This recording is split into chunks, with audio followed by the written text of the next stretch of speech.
What's up, everybody? It's your What's boys, Gin and Juice, back at it again. And today we want to talk about the Fanatics takeover. Big bad Fanatics is taking over. Is Is it big bad? Who knows? A lot of knows?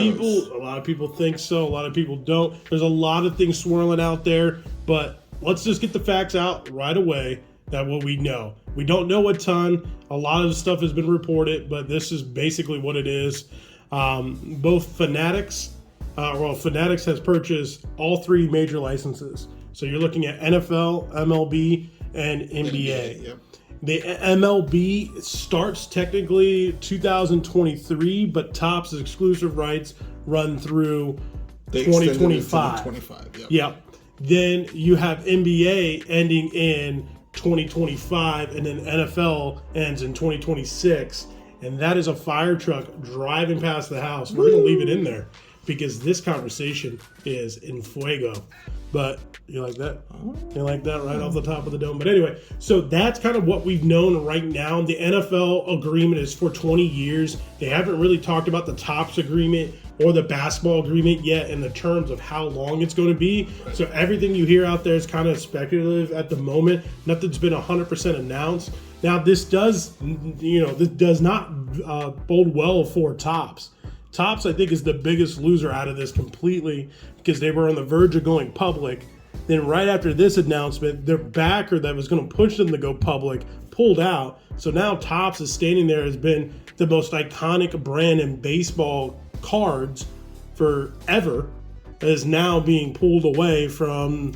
Basically, they had the rug pulled right out under them from losing their licensing, and then they got a whammy with their going public to not going public anymore. So. Which is a big deal for a lot of you guys out there. I mean, if a company's trying to go public and then all of a sudden someone pulls out, that is a big deal. Well, I mean, a lot of people probably lost big financially too, because a lot of people were hoping for for it to go public, so they figured stock options, things like that, jump in prices, and so a lot of people might have heavily invested in hopes that when they went public, buku bucks, but then it went the other way. So what does this mean going forward? What does it mean for the card collecting community? So we're gonna kind of throw out maybe some different scenarios and possibilities that directions it could go, and kind of give us the pros and cons of the directions that it could possibly take. So. Sure, absolutely. And you all were asking us on social media, in the comments of some of the videos, our opinions on the entire take. So this is it. So the first things first, I want to throw this out there. Do you think Panini and Topps are going to flood the market with product from now to 2026 or 2025 when all those licenses are up? Because that's what a lot of people are fearing at the moment. Well, there's kind of this delicate balance that they have to do. Is if you print everything to the ground and everyone's going to speculate that that's going to happen, then price is going to really take a big hit.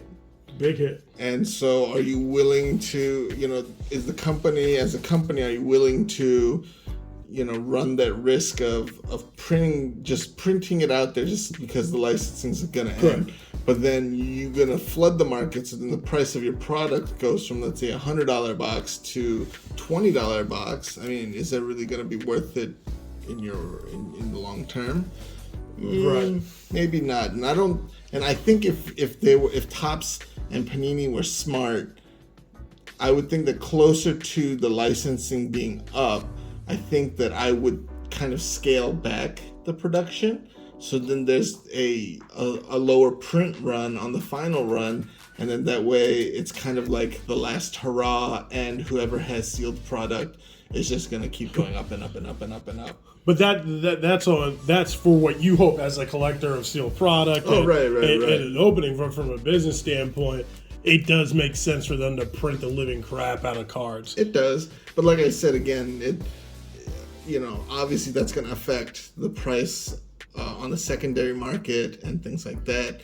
And so I think cards like these are going to go up in value. And what I'm holding here, it's not because of the players they are. It's just I had them here. So what I have here is a Dragon Scale rookie card of Brandon Ayuk in a red Dwayne Wade from Prism. Now, the reason why I picked these up is because they're numbered cards.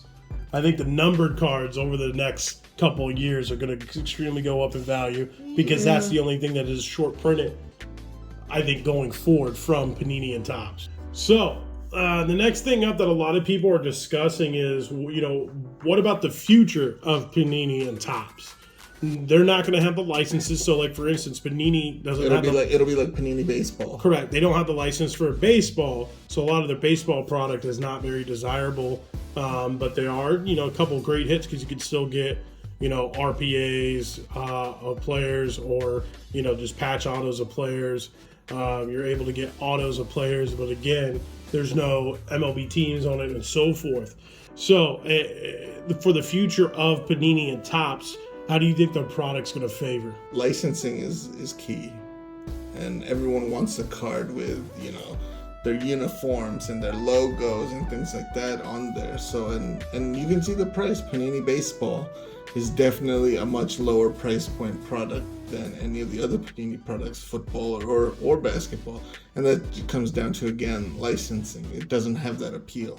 So losing licensing for basketball, baseball, and all of that, I mean, you'll be putting out a product that's not as highly desirable as most people would want. So that puts them in a very precarious position. Yeah, I definitely agree with you with that. I think that you're going to see just a tremendous amount of overall product they're going to produce. I think they're going to... So right now, for instance, Panini has... Let's call it... This is off the top of the head. This is not actual, but let's just say they have 25 different basketball products they print in the year just for basketball alone. I think for something like that, you're going to see probably cut in half, if not more. And you're going to see a lot of your favorite sets to collect. Maybe you Select. You were just talking about Select earlier in this video. Maybe Select is one of those that gets the boot and you never see it printed again.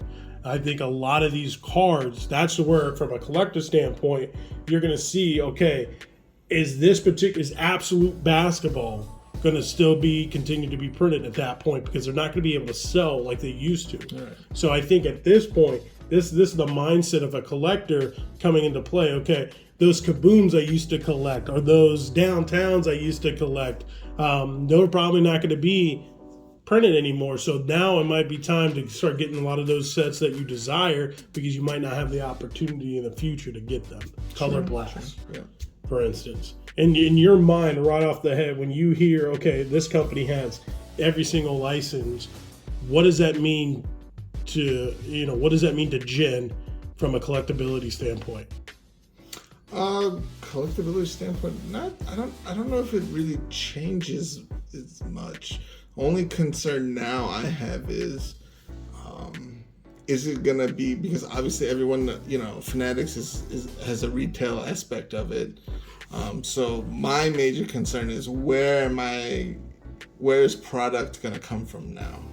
Am I just gonna go onto fanatic.com and order all my products through them, or will I not be able to go to my local card shop like Wasteland Gaming and pick up boxes there? I mean, for me, I just don't know how product distribution is going to go, and that kind of makes me a little bit nervous that they have all control over all of that. So it's what's going to happen with accessibility to product.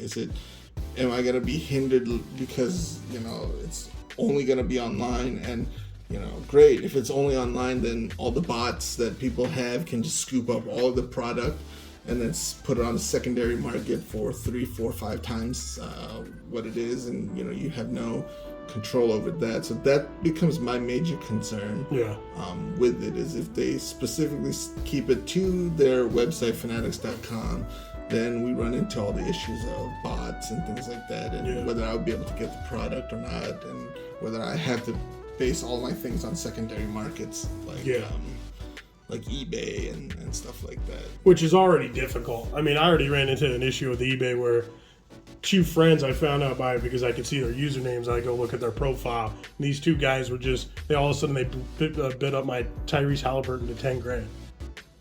My PSA 9 select Tyrese that was like $850 on auction with 1 day left, and all of a sudden it became 10 grand. I had to take it down today because I didn't want it to sell at fake numbers. It ruins the hobby. And then I could see that these guys are in each other's breaks and stuff like that because their names are the same thing as their eBay account on YouTube. And I connected the dots because they also sell breaks on these. So, I mean, it sounds like they're like 18-year-olds, maybe a little younger, but they do these breaks and they were just driving up the price. So, I mean, eBay's not going to be a good place going forward. I can tell you that right now. And I think that's the biggest elephant in the room is this distribution. When you take a look at distribution for local card shops, Fanatics is literally like Thanos right now. With one snap, they can destroy a card shop's business and livelihood.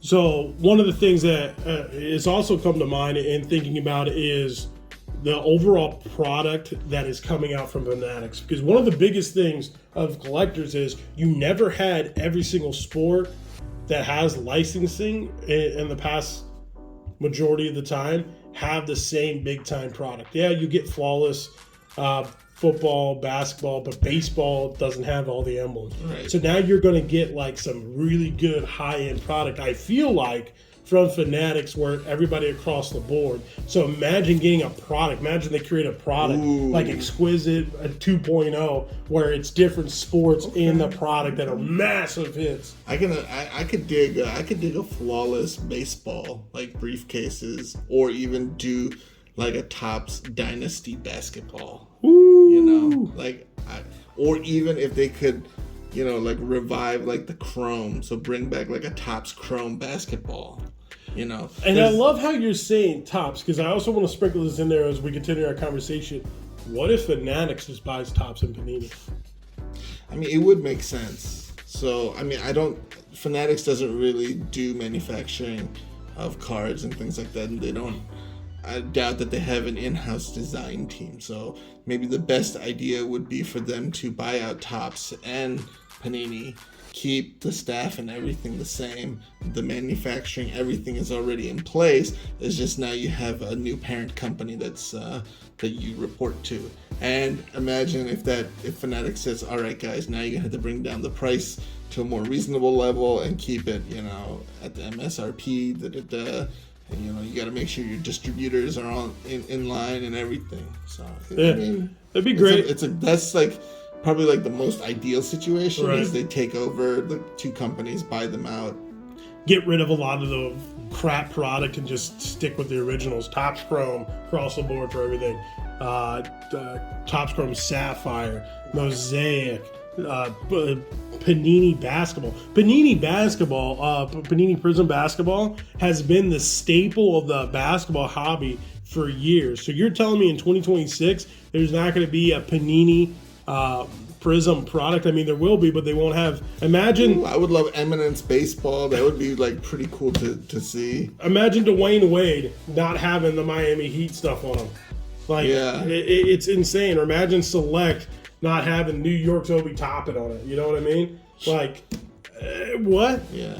So it would be nice for them there's a lot to figure out. This is far from over. There's a lot of non-public information still not released. But they only lost, you know, the 3 major sports licensing. So obviously Panini still has the ability to do UFC. Topps still has the ability to do Formula 1. So that soccer. Soccer. So that just makes you wonder, like, does that mean, you know, now obviously a big portion of like Topps' business was baseball, but if they lost that, they'll have to look for other avenues, and maybe they put more focus on things like Formula 1 and soccer and things like that, and we see a whole variety of new products coming out in that aspect. So it's a very interesting situation that's still developing and ongoing, because obviously we don't know all of the details. Not all of the information is out to light. This obviously won't take an effect until 2026. Majority of it, right? So we're still like, you know, years away from what it is. But I mean, obviously this is a very like shocking news to hear. So we just gotta wait until the dust settles and more information comes out, and we get kind of more of a clear picture of what's going on. Because obviously, you know, everything at this point is speculation. Whether distributors are gonna be out of the picture. Fanatics is just gonna go direct to consumers. All of that is just rumors and speculations and what. We'll see. Again, this is all up in the air. No one has the answers yet. It hasn't really been public for too long.